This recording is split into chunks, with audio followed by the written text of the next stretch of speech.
Hello guys, मैं रुस्तम और आप देख रहे हैं नॉलेज लाइफ। अभी हम लोग पढ़ेंगे बिहार बोर्ड 10th क्लास का द्राक्षा उर्दू। हम मजमून पढ़ा रहे हैं और आज हम लोग मजमून में दूसरा चैप्टर देखेंगे रिया, जिसमें हम कहते रिया कारी करना मक्कारी होता है, उसी तरह से रिया। और ये है सर सैयद अहमद खान का मजमून। किसका मजमून है? सर सैयद अहमद खान का। सर सैयद अहमद खान की पैदाइश 1817 ईस्वी में दिल्ली में हुई थी, दिल्ली के एक मुअज्जिज घराने में। इनके वालिद का नाम मोहम्मद मुत्तकी था और वालिदा का नाम अजीजुल निसा बेगम। ये किताब में नहीं दिया है मगर एग्जाम में आता है, बहुत ही इंपोर्टेंट है ये। इनकी खिदमत देखते हैं लोग। 1816 ईस्वी में ये अंजुमन साइंटिफिक सोसाइटी की बुनियाद डाले थे और 1869 ईस्वी में इंग्लैंड गए थे, हिंदुस्तान यानी इंग्लैंड गए थे। वापस आया तो 1862 ईस्वी में तहजीबुल अखलाक नाम के एक रिसाला जारी किए थे। ठीक है, तहजीबुल अखलाक नाम का एक रिसाला जारी किया था जिसमें इल्मी और अदबी मजामी छपते थे। ये 1878 ईस्वी में मोहम्मदन एंग्लो ओरिएंटल कॉलेज डाले थे, है ना। ये 1875 में डाले थे, जो 1878 में मोहम्मदन एंग्लो ओरिएंटल कॉलेज बन गया था। और बाद में ये अलीगढ़ मुस्लिम यूनिवर्सिटी के नाम से जाना गया। ये 1920 ईस्वी में बना था। फिर आगे चलते चलो 1878 ईस्वी में इनको अंग्रेजों की तरफ से सर का खिताब मिला था। इनका नाम था सैयद अहमद खान। क्या था? सैयद अहमद खान। मगर 1878 में सर का खिताब मिला तो बन गया सर सैयद अहमद खान। लिखा है इनकी मशहूर किताबों में असारुल सनादीद और अशवाए बगावत हिंद है, जो हमारे 10th क्लास की किताब से है। इनकी वफात 1898 ईस्वी में हुई थी। सर सैयद अहमद खान की वफात कब हुई थी? 1898 ईस्वी में। ये और अलीगढ़ मुस्लिम यूनिवर्सिटी में इनको दफन किया गया है। ये इनकी जिंदगी से कुछ जरूरी मालूमात थे। अब हम पढ़ेंगे रिया का मजमून इनका, ठीक है ना। ठीक है, दुनिया में ऐसे लोग भी बहुत हैं जिनका जाहिर कुछ और बातिन कुछ होता है। सर सैयद अहमद खान लिखते हैं, दुनिया में ऐसे लोग होते हैं जो दिखाते कुछ और है और अंदर से कुछ और होते हैं। दुनियादार और रंग मुशर्रफ आदमी जिस कदर की दरअसल व बद है, उससे ज्यादा हुआ अपने तय बद बनाते हैं। दीनदार की बनावट करने वाले जिस कदर के होते हैं, उससे ज्यादा नेक अपने आप को जतलाते हैं। वह तो दीनदार की जरा सी बातों से भी भागते हैं और दिन रात इश्क व तमाशबीनी और लचपने की बातों की, जिसको दरअसल उन्होंने की भी नहीं, गप्पे उड़ाते हैं। और ये हजरात बेशुमार गुनाहों और बदियों को एक जाहिरी दीनदारी के पर्दा में छुपाते हैं और टट्टी की उछल में शिकार खेलते हैं। सर सैयद अहमद खान कहते हैं, दुनिया में ऐसे लोग होते हैं जिनका जाहिर कुछ होता है और बातिन यानी अंदर से कुछ और होता है। लोग खराब होते हैं, है ना, बद यानी खराब होता है, ठीक है ना। लेकिन उससे भी ज्यादा बद बताते हैं, यानी दुनिया में समाज को डराने के लिए अपने आप को बदमाश बताते हैं। कुछ लोग ऐसे होते हैं जो दाढ़ी रख लेते हैं, टोपी लगा देते हैं, दीनदार बन जाते हैं, नमाज पढ़ने में दिखते हैं, मगर जहां भी दीन की बात होती है वहां से वो भाग जाते हैं। यानी कि वो अपने सारे गुनाहों को दीनदारी के पर्दे में छुपा लेते हैं, जबकि इधर उधर बैठ करके गप्पे उड़ाते हैं, चुगली करते हैं, हसद करते हैं और एक दूसरे को बातों में लड़ाते हैं। जब दिन की बात आती है तो वहां से वह निकल जाते हैं। मैं समझता हूँ कि ये दोनों किस्म के आदमी चंद बुरे नहीं है, मगर एक तीसरी किस्म के लोग हैं जो इन दोनों किस्मों से अलग है। सैयद अहमद खान कह रहे हैं ये दो तरह के इंसान हैं, लेकिन ये ज्यादा मतलब कि समाज में इफेक्टिव नहीं होते हैं। लेकिन एक तीसरा किस्म का आदमी है जो इन दोनों से बिल्कुल ही अलग है, और इन्हीं का कुछ जिक्र मैं इस तहरीर में करना चाहता हूँ। यानी कि अपने मजमून में ये तीसरे किस्म के आदमी के बारे में बताना चाहते हैं।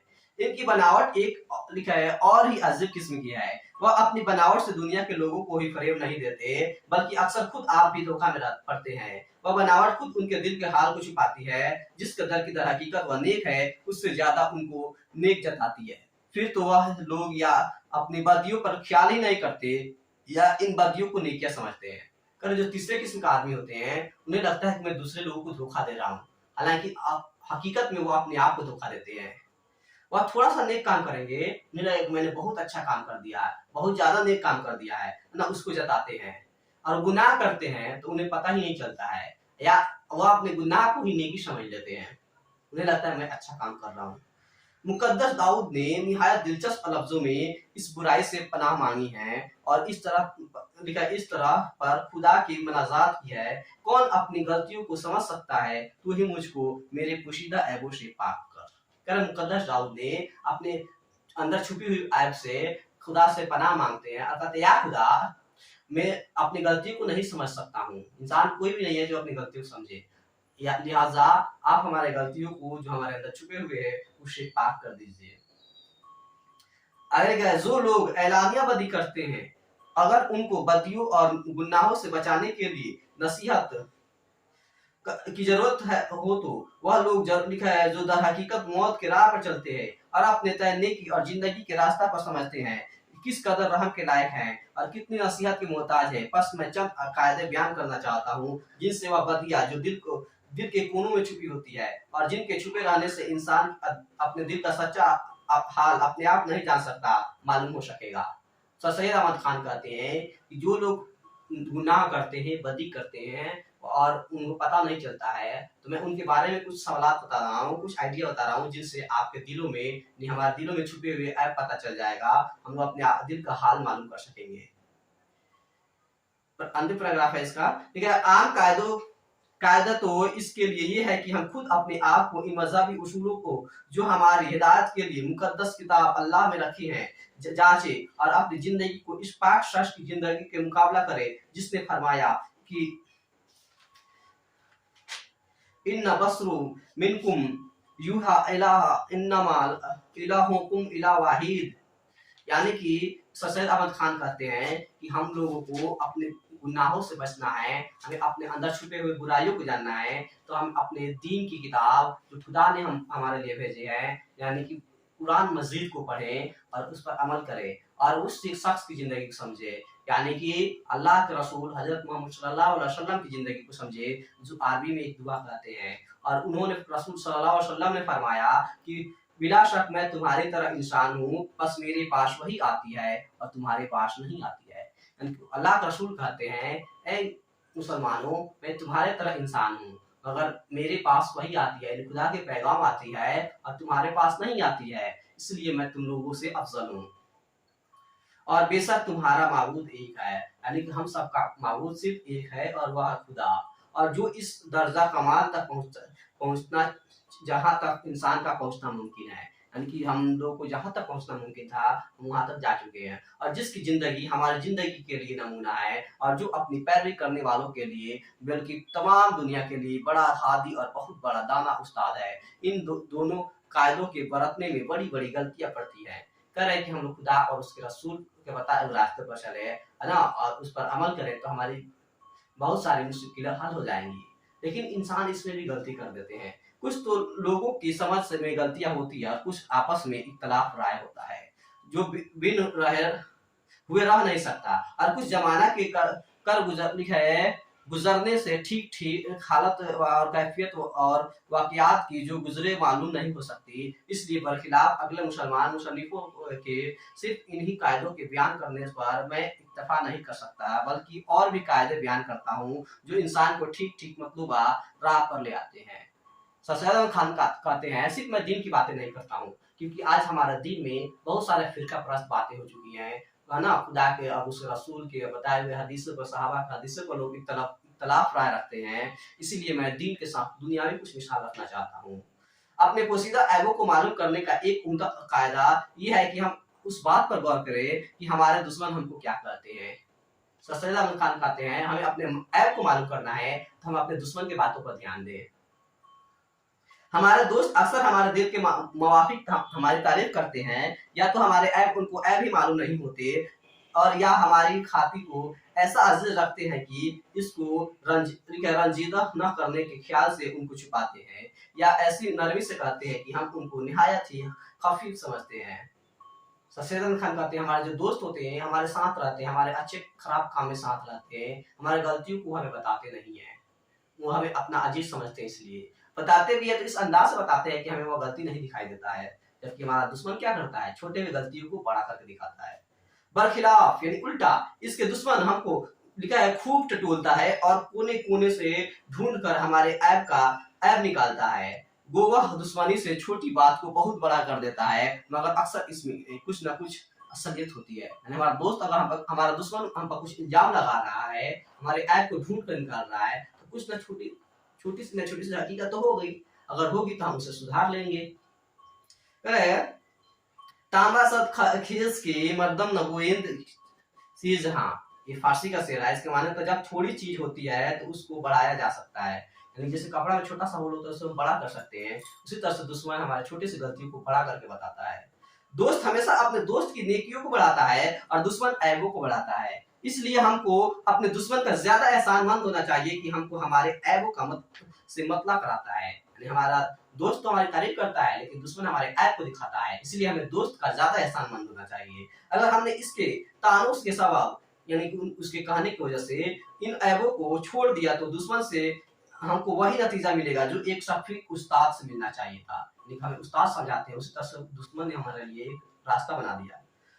दुश्मन जो ऐप लिखा है सही या गलत हम पर लगाता है हमारे फायदे से खाली नहीं है। अगर वह हम में होता है तो हम उस अपने ऐप से मतलब होते हैं, और अगर नहीं है होता है तो खुदा का शुक्रिया करते हैं कि वह ऐप हम में नहीं है।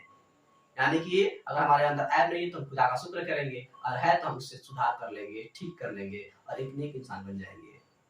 दुश्मन अल दोस्त नासी त्रस्त एज लिखा है जज नोकी के ग्विंद जज बदीन वखिंद। ये फारसी का शेर है। इसके माने है कि दुश्मन दोस्त से ज्यादा नासी है, इसलिए कि वह दोस्त सिवाय नेकी के और कुछ नहीं करता, और वह दुश्मन सिवाय बुराई के और कुछ नहीं करता। यानी कि दोस्त हमारे लिए क्या है, फायदेमंद है, सॉरी दुश्मन हमारे लिए फायदेमंद है हमारे दोस्तों से, क्योंकि दुश्मन हमारे गलतियों को बताता है, दोस्त सिर्फ तारीफ करते हैं। इसीलिए हम सबको अपने दोस्तों के साथ साथ कोई ना कोई एक दुश्मन पास रखने चाहिए, ताकि वो हमारे बारे में क्या बात करता है, गलत बात करता है तो हमारे अंदर जो गलती है उसे सुधार ले। नेक्स्ट पैराग्राफ है प्लूटारिक का दुश्मनी के फायदे पर जो मजमून है। देखिए प्लूटारिक एक बहुत बड़ा आदमी है ना, उसने एक मजमून लिखा है दुश्मनी के फायदे। उसने निहायत ये बात लिखी है कि दुश्मन जो हमको बदनाम करते हैं इससे हमको हमारी बुराइयां मालूम होती है, और हमारी गुफ्तगू में और हमारे चाल चलन में और हमारी तहरीर में जो नुक्स है वह बगैर ऐसे दुश्मन की मदद के कभी मालूम नहीं होते। हम दुश्मन नहीं बनाएंगे, हमारे पास दुश्मन नहीं रहेगा, हम दुश्मन की बातों पर ध्यान नहीं देंगे तो हमारे अंदर की कमी, हमारी बुराइयां, हमारी गुनाह पता नहीं चल पाएंगे। ठीक है, आला हजल कियाश। और अगर हम खुद अपने आप को समझना चाहे कि हम क्या हैं तो हम को इसी बात पर गौर करना चाहिए कि जो लोग हमारी तारीफ करते हैं उसमें से हम किस कदर इसके मुस्तहिक है, और फिर ये सोचना चाहिए कि जिन कामों के सबब वह तारीफ करते हैं या नहीं, और फिर हमको ये भी समझना चाहिए कि वह नेकी है जिनके सबब हमारी तारीफ करने वाले हमारी तारीफ करते हैं वो दरअसल हम में कहाँ तक है। यानी कोई हम अच्छे काम करते हैं, कोई नेक करते हैं, नेक काम करते हैं, कोई हमारी तारीफ कर रहा है तो हमें उस पर भी गौर करना चाहिए, जब खुश नहीं हो जाना चाहिए ना, वरना लोग खुशी से पेड़ में चढ़ा देंगे फिर ऊपर से गिरा देंगे। यानी हमें सोचना चाहिए हमने जो अच्छा काम किया है वो बड़ा था या छोटा था, है ना, उस पर भी गौर करना चाहिए। इन बातों पर इंसान को बखूबी गौर करना निहायत जरूरी है, क्योंकि हमारा ये हाल है कि कभी तो हम लोगों की रायों को जो हमारी नसीहत से निस्बत है पसंद करके अपने तय बड़ा समझने लगते हैं, और कभी इनको नापसंद करते हैं, और जो कुछ हमारा दिल कहता है उसके मुकाबला में इन तमाम रायों को नहीं मानते। यानी कोई हमें समझाता है, कोई राय देता है तो हम लोग नहीं मानते हैं, लोग थोड़ा एटीट्यूड में आ जाते हैं, लोग अपनी तारीफ सुन करके, है ना। तो हमें ऐसा भी नहीं करना चाहिए, हमें अच्छे बुरे सबकी बातों को सुनना चाहिए, उस पर गौर करना चाहिए। हमको ऐसी नेकी पर भी जो हमने अपने ख्याल में नेक समझा मगर दर हकीकत वह लिखा इसकी नेकी मुस्तवा है, ज्यादा इसरार नहीं करना चाहिए, बल्कि लोगों की रायों को भी निहायत कद्र मंजिलत करनी चाहिए जो हमसे इख्तलाफ रखते हैं, और जो अक्लमंद और नेक दिल है, और जिस तरह हम नेक दिल से बात करते हैं इसी तरह वह भी नेक दिल से हमसे मुखालफत करते हैं। मगर ये भी देखना चाहिए कि इन इख्तलाफ करने वालों के ने सिर्फ आजाद राय और इस दिली नेकी से जिसके सर चश्मा को लिखा है सूद कुदरत ने हर एक इंसान के दिल में खोली है, इख्तलाफ किया है या किसी लिखा है बैरूनी व दबाव व पाबंदी रस्म व रिवाज व तासुब और लिखा तकलीद ने उनके दिल को फेरा है, क्योंकि अगर ये पिछली बात इख्तलाफ राय का सबब हो तो वह निहायत बेकद्र हो जाती है। कह रहे हैं लोग हमसे इत्तेफाक हमारे खिलाफ भी होते हैं, हमारे साथ भी होते हैं, हमें सबकी बातों पर ध्यान देना चाहिए, जो हमारे खिलाफ है उनकी बातों को भी सुनना चाहिए, उनकी बातों पर भी अमल करनी चाहिए, मगर हमें ये भी देखनी चाहिए कि जो इंसान हमारे खिलाफ है, हमारा मुखालिफ है, और किस लिए मुखालिफ कर रहा है, क्या वह हमें सब में सुधारना चाहता है या किसी समाजी दबाव की वजह से, किसी कहने की वजह से या किसी बदला लेने की वजह से हमारा खिलाफ है। हमें इस पर गौर करना चाहिए, वरना ये बेकद्र हो जाएगा।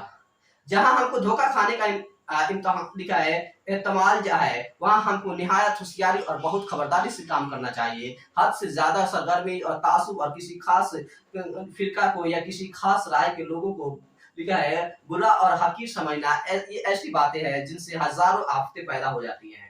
कह रहे हैं कि सर सैयद अहमद खान कि अगर कोई हमारा दुश्मन है और अचानक से दोस्त बन जाए, अचानक से हमारे पास आ जाए, हमसे दोस्ती कर ले, घुल मिल कर बातें करे, तो हमें इस पर बहुत ही होशियारी से काम लेने चाहिए, है ना। हो सकता है हमें यहाँ पे धोखा मिल जाए, हम लोग मुसीबत में फंस जाए। वह फी नक्शा निहायत ही बुरी है। लिखा है गो कि वह हमसे कमजोर दिल आदमियों को अच्छी मालूम होती है, मगर इस पर भी ख्याल रखना चाहिए कि ऐसे लोग भी दुनिया में हैं जो दीनदारी और नेकी के लिए निहायत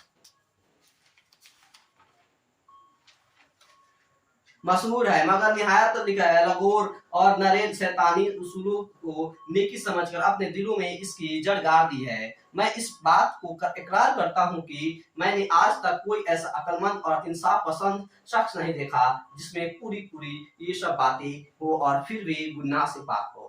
सर सैयद अहमद खान कह रहे हैं, मैंने अपनी जिंदगी में जितने भी इंसान देखे हैं, इनमें से बहुत किसी भी इंसान को नहीं देखा है जिसके अंदर कुछ ना कुछ गलती ना हो, यानी कि अभी हाले वक्त की बात करें तो कोई भी इंसान नहीं है जो 100% सही हो, यानी किसी ना किसी के अंदर कुछ ना कुछ खामियां होती है, खूबियां होती हैं। करे इसी तरह हमको इन कामों से भी डरना चाहिए जो इंसान ने की कमजोर दिल की कुदरती बनावट से या किसी खास शौक या किसी खास तालीम के असर से या किसी और सबब से होती है, जिसमें हमारा दीन भी फायदा है। ऐसी हालत में इंसान की समझ निहायत आसानी से हक बात की तरफ से फिर जाती है। सर सैयद अहमद खान कर रहे हैं, हमें उस बातों से भी डरनी चाहिए जो बनावट की तरफ ले जाती है, हमें उस बात से भी डरना चाहिए जो हमारे दीन की तरफ से हमें मोड़ दे। जैसे आजकल ब्रेन वॉश की बात सुने होंगे लोग, है ना, जिससे हमारे यहाँ समाज में लड़कियों का ब्रेन वॉश करके उन्हें दूसरे समाज में लेकर जाया जा रहा है ना। इसी तरह से लड़कों का ब्रेन वॉश किया जाता है। कह रहे कि इन सब बातों से बचनी चाहिए, क्योंकि ये हमारे हक की बात से फिरा देंगे, हम दूसरी तरफ लौट जाएंगे और इसका दिल गलती की तरफ मायल हो जाता है। और यही बातें हैं जिनके सबब से ताशुब और हजारों गलतियां और पोशीदा बुराइयां और लामालूम ऐप इंसान के दिल में घुस जाते हैं, जिसका काम करने के में अकल के सिवा और जज्बों की भी तरगीब हो, उसके करने में अक्लमंद आदमी को हमेशा डरना चाहिए और हमेशा इस पर आशा करना चाहिए कि जरूर इसमें कोई ना कोई बुराई छुपी होगी। यानी हम कोई भी काम शुरू करें तो उसकी ये रिजल्ट देख ले कि क्या हम जो काम कर रहे हैं उसमें बुराई तो नहीं है, उसमें कितना अच्छाई है। अगर बुराई हो तो हम उससे बचने चाहिए, अच्छाई हो तो उस पर अमल करने चाहिए। इन उसूलों पर अपने ख्यालों को जांचाना और अपने दिल को टटोलना और दिल के तारीक जज्बों को ढूंढना हमारे लिए इससे बढ़कर कोई चीज मुफीद नहीं। यानी कि हमारे लिए सबसे जरूरी है कि हम अपने दिल को खोले, अपने दिल के तार को ढूंढे, अपने दिल के हालात को समझे। अगर हम अपने दिल में ऐसी मजबूती नेकी बढ़ानी चाहे जो क्यामत के दिन हमारे काम आवे, जिस दिन की हमारे भेदों को जानने वाला हमारे दिल को जांचेगा, जिसकी अकल और इंसाफ की कुछ इंतहा नहीं, तो इन उसूलों पर चलने से बेहतर हमारे लिए कोई राह नहीं। यानी कि हम जानते हैं कि हमें मरना है और क्यामत के दिन खुदा हमें अपने सामने खड़ा करेगा, हमारे भेदों को जानेगा। उस दिन की तैयारी करें हम। हमारे बानी इस्लाम ने जब हमको ये सिखाया कि खुदा हर जगह हाजिर और नाजिर है, हमारे दिल के छुपे भेदों को जानता है, तो इसने किस खूबी और खूबसूरती से इस रियाकारी की बुराई हमको बतला दी जिससे इंसान दुनिया को धोखा देता है और खुद अपने आप को ही फरेब में डालता है। यानी कि सर सैयद अहमद खान कहते हैं खुदा ने हमारे इस्लाम के जरिए से हमें बता दिया है, खुदा हर जगह मौजूद है, हमारे हर काम को देखता है, हमारे हर राज जानता है। इससे मतलब ये होता है कि हम लोग कोई भी काम करें, अच्छा काम करें, खराब काम करें, हम दुनिया को धोखा देते हैं, अपने आप को धोखा देते हैं, सब खुदा को मालूम है। यानी कि हम अपने दिल में ये डर बैठा ले कि हम कोई काम कर रहे हैं तो खुदा देख रहा है, अगर ये डर बैठा लेंगे तो हम कोई भी गलत काम नहीं करेंगे और नेक रास्ते पर चलेंगे। लिखा है दाऊद ने भी अपनी लिखा है मनजात में इस रियाकारी के खौफ को जिससे इंसान खुद अपने आप को धोखा देता है निहायत दिलचस्प लफ्जों में अदा किया है, जहां इसने कहा है कि फिर दाऊद अपने खुदा से दुआ मांगते हैं और खुदा से माफी मांगते हैं और कहते हैं ए खुदा मुझको जांच, मेरे दिल की तह को ढूंढ, मेरे ख्यालों को देख, मुझको बखूबी परख कि मुझ में किस बुराई ने राह दी है और मुझको ऐसी राह पर ले चल जो हमेशा को कायम रहे। कहते या खुदा मेरे अंदर जितने भी ऐब है, जितने भी बुराइयां है, उसको परख जांच और उससे पाक कर और मुझे उस रास्ते पर ले चल जो क़यामत के दिन तेरे करीब ला दे। और ये सफेद अहमद खान का मजमून रिया यहीं पे समाप्त। लफ्ज मानी है रंग यानी रंग मुशर्रफ यानी शराबी इंसान, बद यानी कि बुरा, दीनदार यानी कि मजहब पर अमल करने वाला, दीन पर अमल करने वाला इंसान, तमाशबीनी यानी कि तमाशा देखना, फरेब यानी धोखा, हकीकत यानी हकीकत में, मुकद्दस यानी पाक, मनजात यानी खुदा से मंजूम की दुआ करना, कुशीदा यानी छुपा हुआ, हादी यानी हिदायत देने वाला खुदा, दाना यानी जानने वाला अक्लमंद, इक्तफा यानी कि कनात करना, मतला करना यानी कि इत्तला देना यानी जानकारी देना, इन्फॉर्म करना, शफीक यानी शफकत और मोहब्बत करने वाला, नाशिक माने नसीहत करने वाला, समझाने वाला, नुक्स यानी कमी, एतमाल यानी शक करना, मुस्तफा यानी कि सब सुबह से भरा हुआ।